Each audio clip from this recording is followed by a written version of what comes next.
All right, now let's talk insecurity in Nigeria, which has become a recurring phenomenon that threatens the well-being of its citizens. According to an online report, the killings across Nigeria continued last week. That's between the 31st of July to the 6th of August, as non-state actors killed at least 56 persons across the country. The figure represents a slight increase when compared to the previous week, when 49 persons were killed, including 14 security operatives.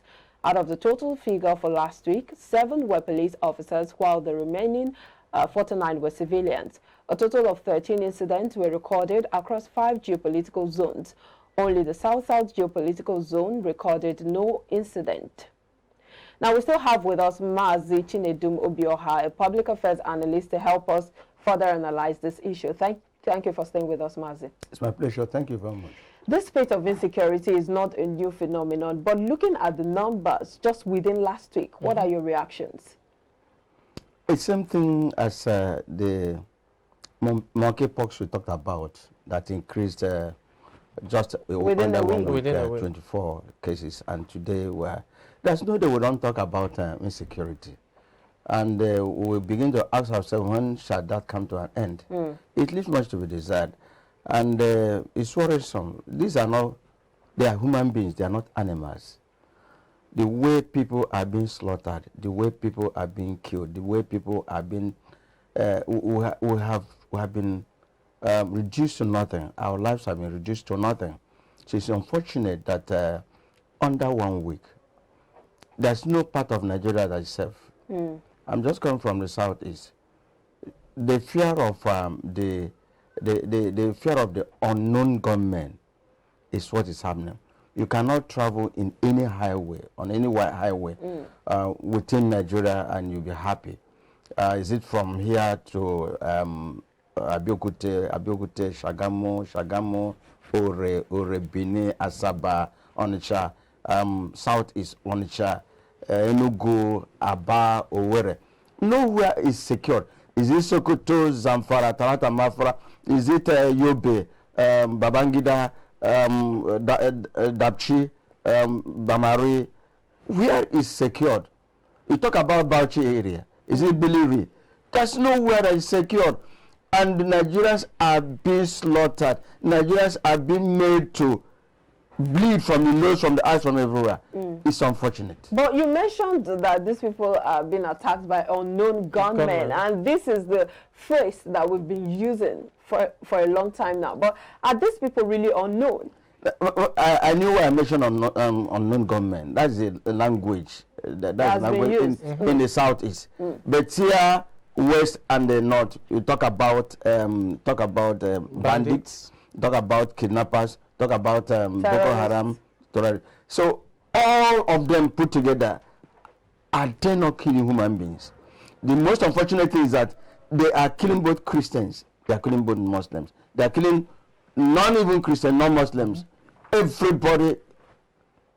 I read a story that brought tears from my eyes, because when a lady said that she witnessed the slaughtering of the husband and kids.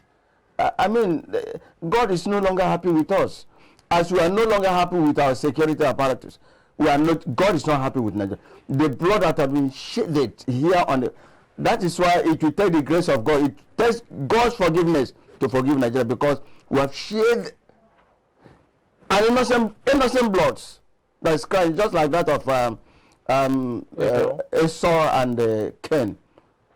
The blood of Esau, Cain is now Abel is now calling upon God. God said, "Look, the blood of your brother is calling, is crying unto me." That is where the blood of innocent people are crying unto God. Killing is killing, whether Muslim doesn't discriminate. So it's unfortunate. It's unfortunate. I want to ask myself, is this Nigeria I witnessed in 50s? Is this same Nigeria I witnessed 60s, 50s, 60s, 70s, 80s, 90s? And up to now, this is not the Nigeria we plan to witness this. This is not the type of Nigeria we plan to retire to enjoy. It's very, very sad, very, very sad, very, very disheartening. There's no family that you will not hear, this. Those of us travel, you are traveling, your family intersection, praying for you that you have left, that they expect to see you. The same thing. So why are we being killed like chickens without any mercy? Even when we are slaughtering a chicken, women don't even slaughter. They run away. But Nigerians have been slaughtered like chicken, like goat, like cows, like rams. That is bad. Okay, Mazi, according to this report, you know, the numbers from a week, I mean, these are reported cases again. Plateau had the highest number, and that's the Wase local government area that is really troubled with bandits and all. This again brings to, you know, the spotlight, the debate on community policing, state policing, and others. We had over the weekend, you know, Bauchi, Benue State Governor, Summer Autumn, you know, inaugurates the Bauchi vigilantes and all, just, you know, to ensure that security is paramount in the state. Another means of, you know, community policing.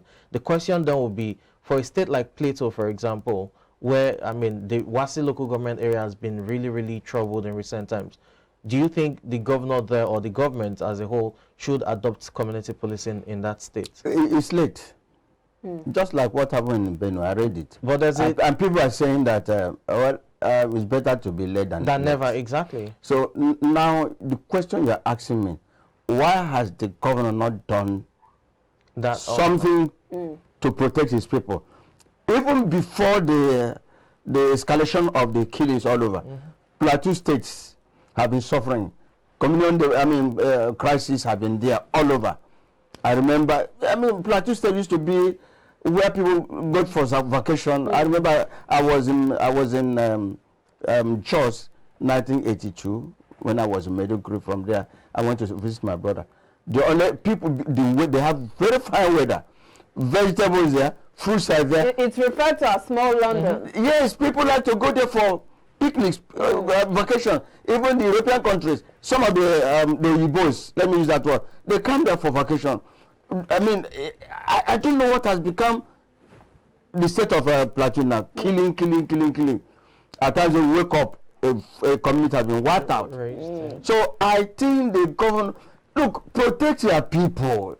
Even though the responsibility now lies on the federal government, when the federal government fails to do the right thing, why can't you stand up and protect our people? I know do the little one you can. The governor of Benue State, Samuel Autumn, has called on several occasions for citizens to bear arms. It's not only the governor of Benue State. What about Zamfara?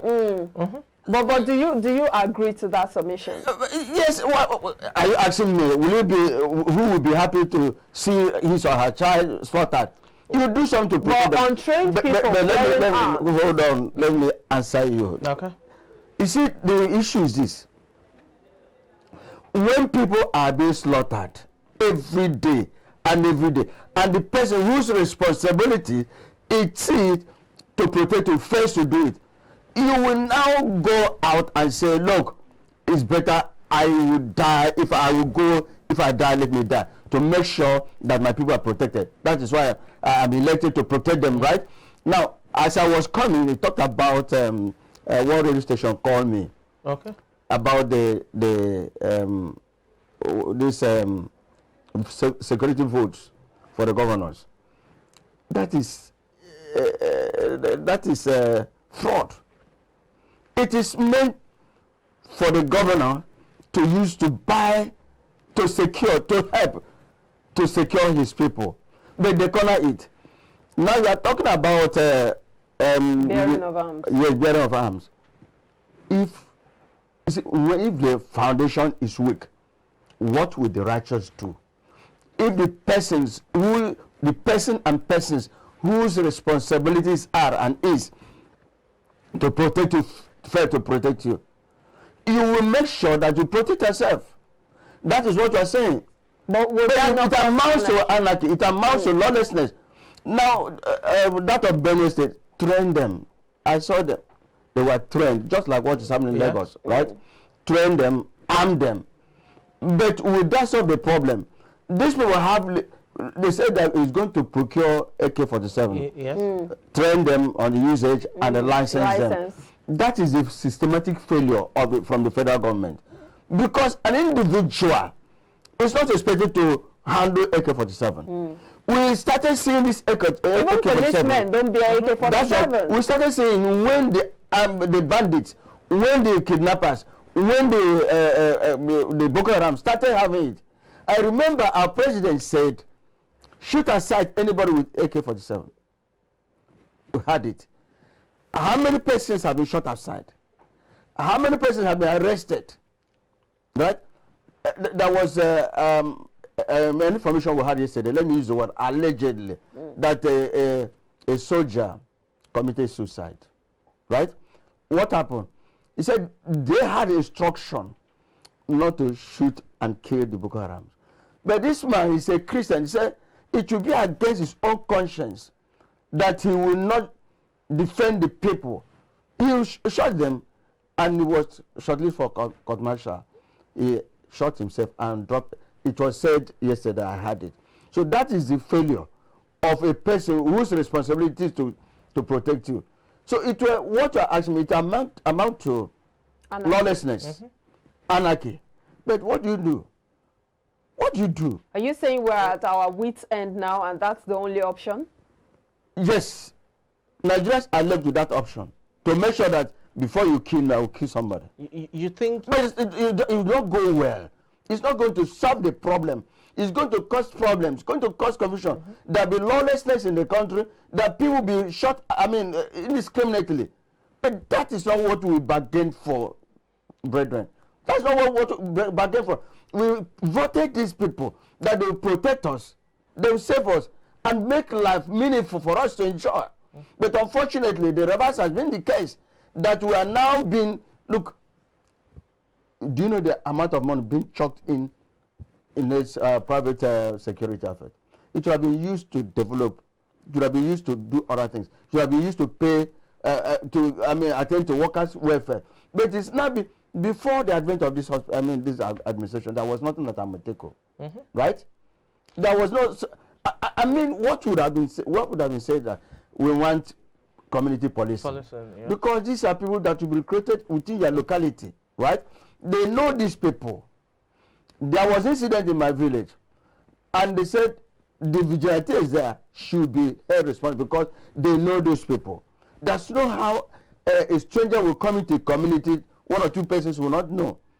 Okay, Mazi, looking at, you mentioned Amotekun. Now, looking at the successes that Amotekun has been able to record ever since its inception, and looking at the speed of insecurity in the land, at this point in time, it's almost like we're at a breaking point as a nation in terms of security. Is it safe to say that all regions should adopt regional security outfits like Amotekun? That's one. Then two will be community policing. Again, we have to talk about it because we sound like a broken record when we talk about these things, but it's just unavoidable. Should we now have community policing across board without waiting for the federal government? In other words, state governments should take the initiative the same way we've seen, the southwestern states do, even Benue State over the weekend. Should all state governments now, take that approach? That would have been the best thing, but the federal government said no. The federal government I'm talking about is the president. He said no. But in terms of community policing, he said no. Then the other one, always said that. They have always said, but then let me tell you one thing. There's nothing wrong in the states having their own security outfit, and they should work in synergy. Exchanging information, being proactive, and it will help them to protect life and property to a certain level. Then the community policy we are talking about, unless the federal government says go ahead, it can't do anything. So that's the problem. Until we have a government that is caring, until we have a government that says that the Anambra State governor say, I applied. You are my employer. I'm your employee. You elected me to serve you. So whatever you say, I will do. If you have a listening government that will now say, look at what these people are crying for, let me consider it. It will go a long way. All right, Mazi, let's join Mr. Segun Shokwiton, a public affairs analyst who joins us via Zoom. Thank you for joining us, Mr. Shokwiton. Thanks for having me. It's a pleasure. Good morning. Good to have you on the show. Let's get your reaction to the spate of insecurity in the country.